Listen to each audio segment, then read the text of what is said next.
good morning, good afternoon to everyone.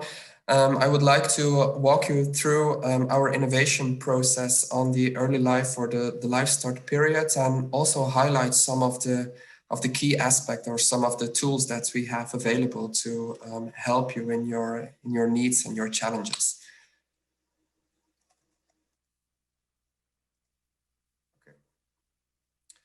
So if we look to the early life periods, how we define it is from conception up until 6 weeks of age. So this is what we call the early life period, and LifeStart is everything that we do here in this early life, how it impacts the later phases in life. Or also, as Professor Mas' presentation was, a good start is half the battle won. But is this true, and what's the value, which was also, of course, our poll question? Well, if we combine literature and science and trials, we see that the value of weight at 6 weeks of age can be multiple. So 1 kilogram of extra weight at 6 weeks of age can lead to 2.5 to 3.5 kilograms of higher market weight, or lead to 3 to 4 days fewer days to market.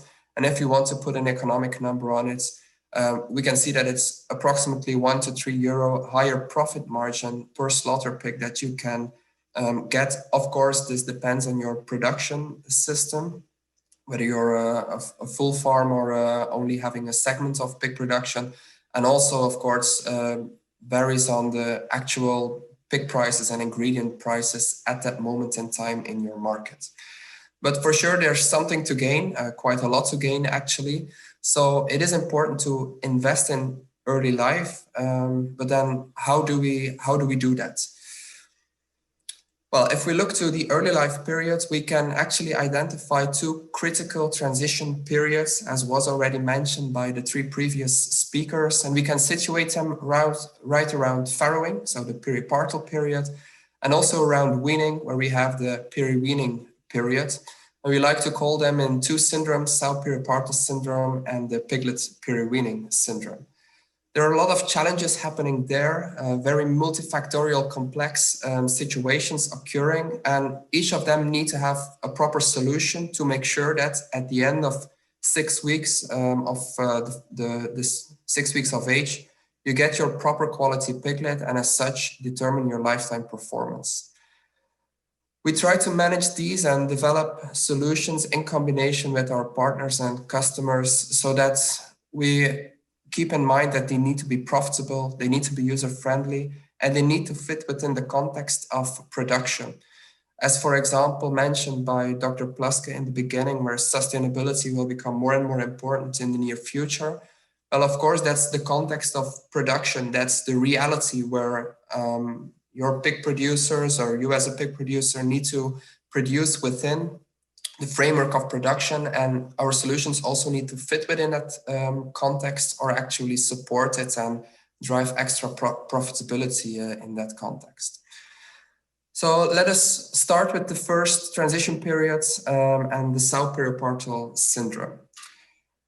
As already mentioned by the previous speakers, birth weight is critical. It's a very important parameter, and also a very easy one to use in practice as a kind of quality parameter for piglets right at birth. It also shows to be true because we see by various research that 100 grams of extra birth weight leads to 200 grams of extra weaning weight. But of course, birth weight does not explain all the variability you can see in weaning weight or later lifetime performance, because also other parameters affect lifetime performance. And if we look to piglets with the same birth weight, so here you can see the age and on the y-axis the birth weight, you see piglets have the same birth weight, they can have completely different growth patterns throughout life, where the blue ones are performing optimally, the green ones are lacking performance or suboptimal performance. And already during the lactation period, you see that there is a deviation here. So how is this coming? Can we understand this? And more importantly, can we fix it so that most of our piglets are following the blue line of optimal performance? Well, there are multiple parameters. I think already more than 200 potential actors passed by the 3 previous speakers. But if we try to put them in a schematics to help us understand the complexity of what is happening around that period of farrowing, what we can see going wrong, we can use the Sow Peripartal Syndrome, which was first described by Dr. Coles in 2013.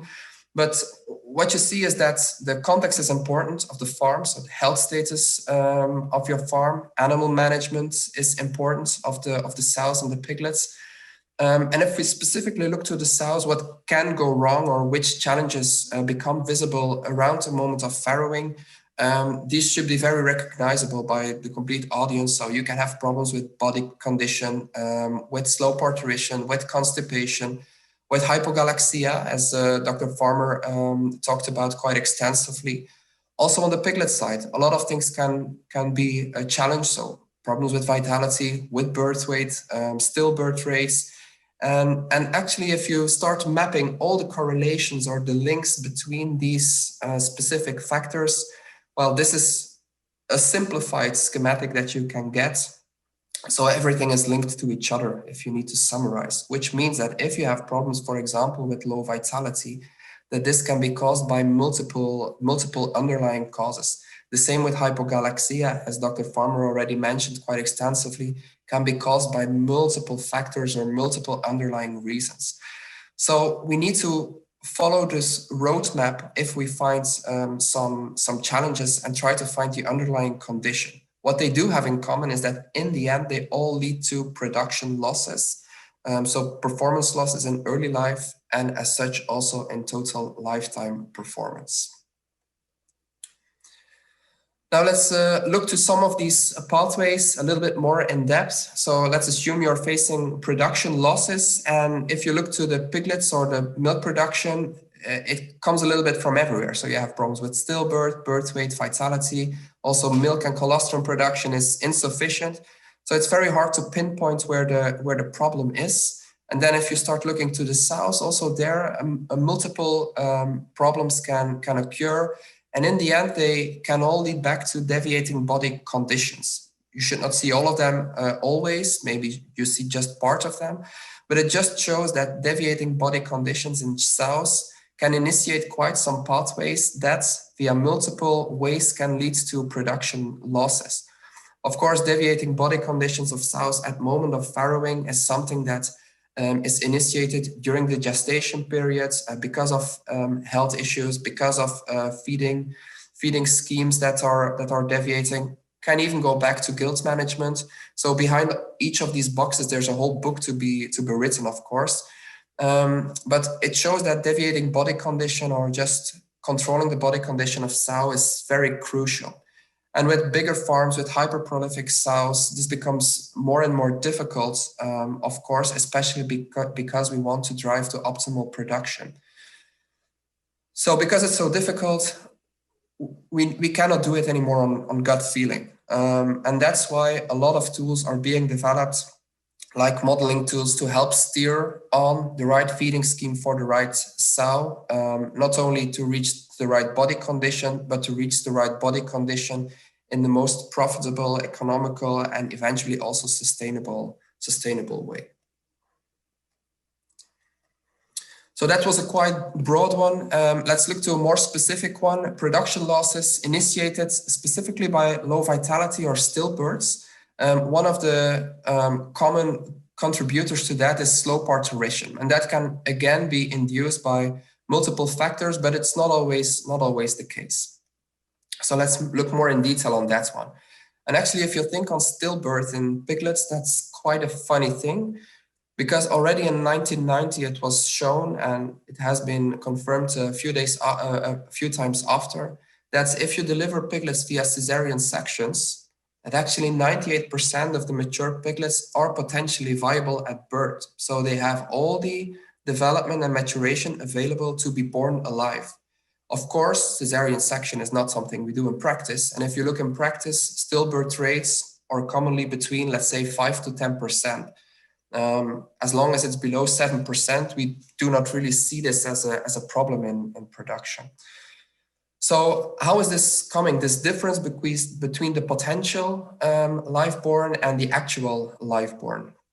Well, if we look to the relation between birth order and stillbirth rate, you see that most of the stillborn piglets are situated in later phases in the birth process. So the later born piglets, they have stillbirth rates of, let's say, 15 to 20%, whereas the firstborns are on average at a higher chance of being live-born. And one of the main causing factors is asphyxia. So oxygen deprivation, just because of the length of parturition, the way that they need to follow through the uterus. And you also see this here where we look to parameters for asphyxia in relation to birth order. So here you see birth order. On the right axis, you see the pH in the blood of the piglets right after birth. So that's the umbilical blood. And you also see the lactate concentrations in that blood. Lactate is a consequence of anaerobic energy consumption.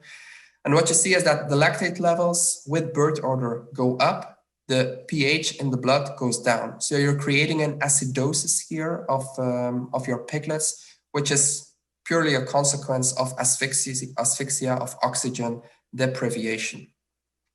So actually these piglets are suffocating to death during the birth process. But even the ones that make it out alive and suffered some level of asphyxia, they will also perform worse later in life.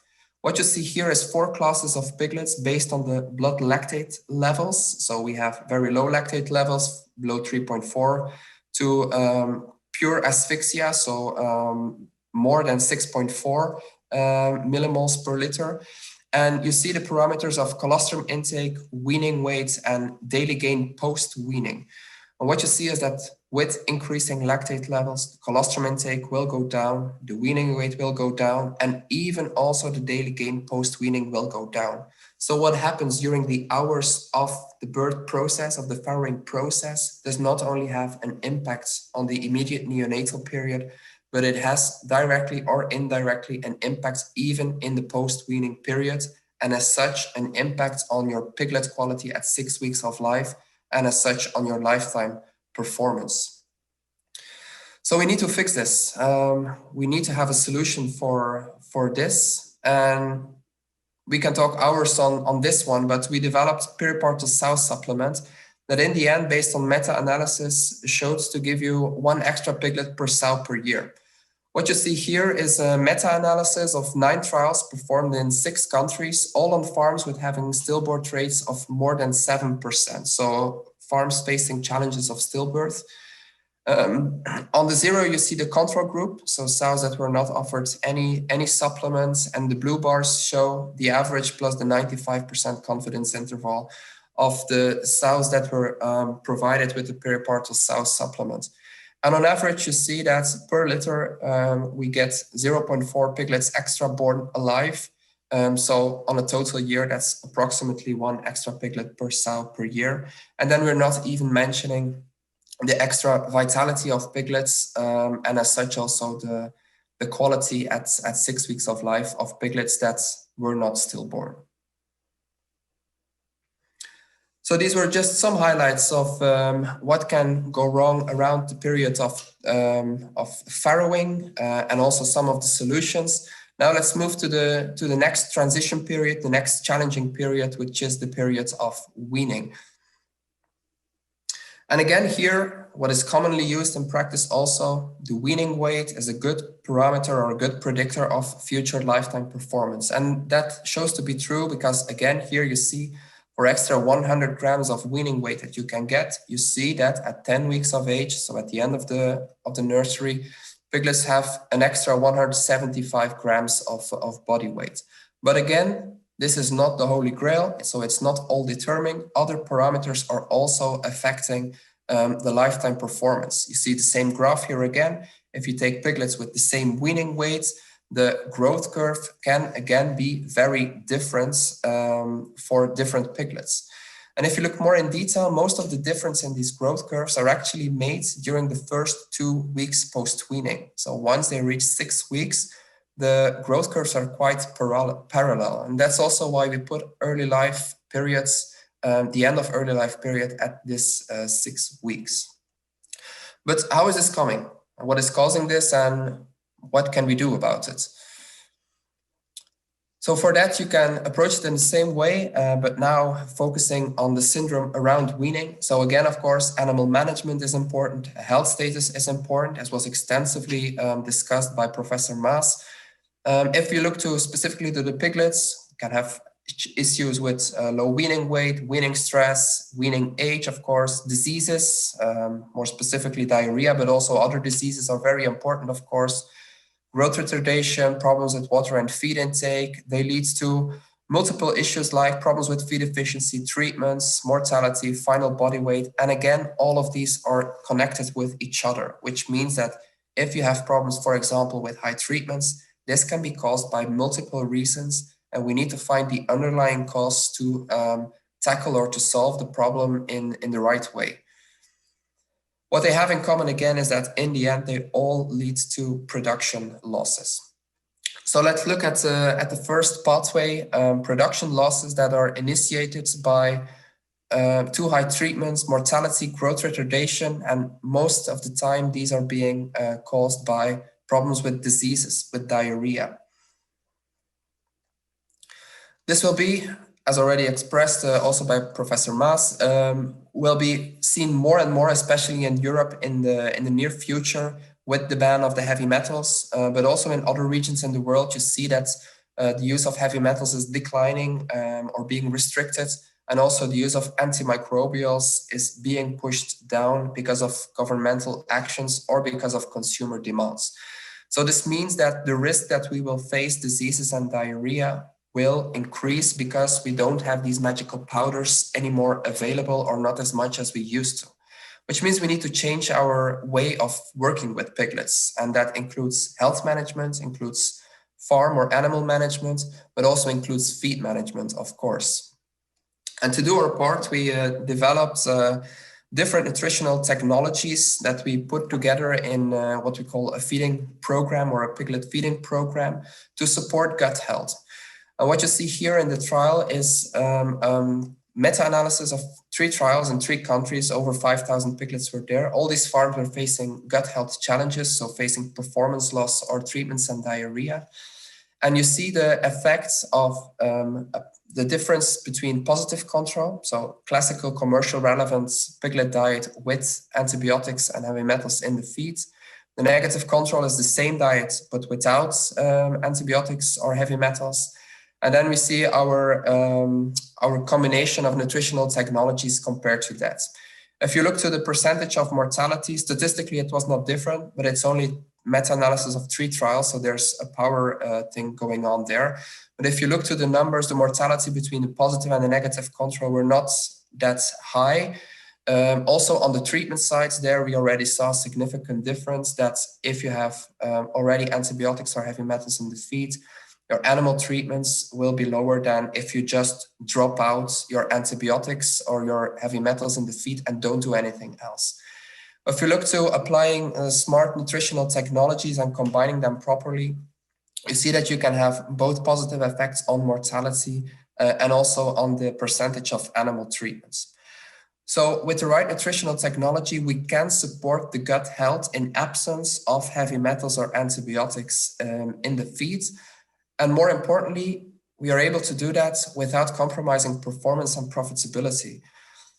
Here you see the same 3 trials. The positive control is now for convenience put at 100%, and you see plotted the negative control next to that. So what you see if you would just drop out your antibiotics and heavy metals, you would see that your performance would go down, not something we want because early life performance predicts lifetime performance. So you will see your performance go down, and actually your total cost will go up. Feed cost per kilogram gain will go up, but also total cost, which is your feed cost plus your cost of mortality and treatments, will also go up. So you get less and you need to pay more, which is of course something which nobody wants. If we plot next to that our nutritional technologies, you see that compared to the positive control, we can get the same performance results for actually lower cost, mainly because of the reduction in mortality and in treatments. So the technologies are there for you to know. The technologies you can see here mapped, there are multiple nutritional chapters are being covered here, but for today, I just want to highlight the functional additives within it. If we approach functional additives, we always do it from what is the function of a feed additive. And actually there are 5 functions of feed additives, from preventing bacterial intake, strengthening gut barrier function, up until immunomodulation. And each of these functions need different feed additive approaches, of course. Today, I just want to show you one of the results of our gut health modifier that we use within this feeding program, but of course can also be used separately depending on the type of customer you are. But you see a try here where we looked in the transition process of weaning. So you see in the yellow bar, the pre-weaning status. And at weaning, we split the group in, we split the piglets in 2 groups. One was just a control group, just given the standard diet. Another group was given the standard diet plus this gut health modifier or this functional feed additive. And what you see here is the total bacterial count in the jejunum. And actually between the pre-weaning and the post-weaning group control, you see that there's a significant increase in total bacterial count, which means there is an increase in bacterial load. Whereas if you use the functional feed additives, you don't see this. So you get a more stable microbiota. And maybe more importantly is that the diversity is also completely different. So in the control group, you get a higher bacterial load, but your diversity is decreasing, which means you get an overgrowth of certain bacteria and a suppression of others, or even a distinction of other bacterial populations. Whereas with this functional feed additive, you see that both the bacterial load and also the diversity stays the same. So we stabilize the microbial population within the gut environment. Also mentioned before by Professor Maas is that the villus height crypt depth ratio is quite important for the gut morphology and the performance of the piglets. And again here, what we see, 3 groups, control group, then the same diet, but with antimicrobials, the same diet, but with the functional feed additive. And what you see is that especially in the jejunum and the ileum post-weaning is that the villus height to crypt depth ratio increases, which is a good thing. That is something that we want because it shows for better gut health, both in the antimicrobial group, but also in the functional feed additive group. So they are having the same result. They are not working in the same way, but they are having the same result in the end, both in the jejunum and the ileum.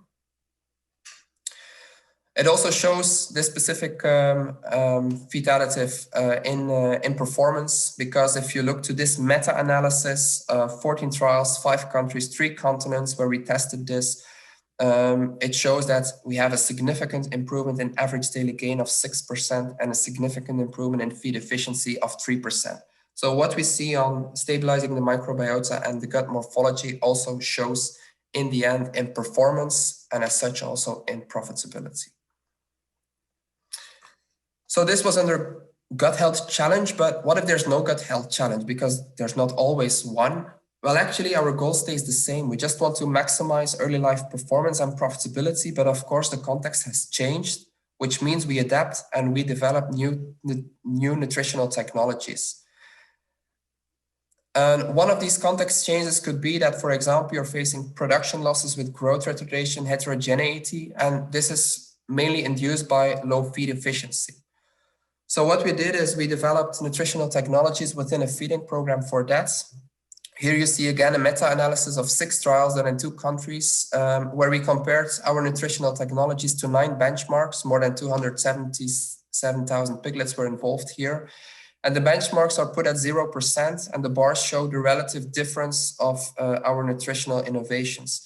What you see is that we get on average 5% increase in final weight and feed efficiency. So you're getting more performance results, but your cost, feed cost per kilogram gain and overall cost per piglet was decreased by approximately 10%. So you get more for lower money if you apply the right nutritional technologies at the right moments. And to do that, we identified actually the bottlenecks of efficient production. You can see them here: milk replacers, lactose, energy, specialty ingredients, and proteins. And we innovated on each of these topics. For today, I just want to very briefly show you what we did on the protein parts. And for protein, actually, we took a next step in nutritional evolution, I would almost dare to say, by developing Kinetico. And Kinetico is just a way of putting digestion kinetics into nutritional technology and formulation. To take you through time, very long ago, we evaluated ingredients and nutrition based on the wet chemistry analysis, so crude protein, crude ash, etc., etc. A few decades ago, luckily, we started already working with digestibility, with degradation, standardized ileal digestibility of crude protein. You can see here, for example. And what we did now with digestion kinetics is adding the factor time into this nutritional evaluation. So we don't only measure how much of protein, for example, is being digested by the end of the ileum, but we also measure how much time do the animals need to have that. And especially in weaned piglets and the weaning stress, where the gut transition time is very variable, increasing or decreasing, it is important to know, and it gives us an extra way of steering on the nutritional composition in specific situations, not only for efficiency, but also if there's gut health challenges.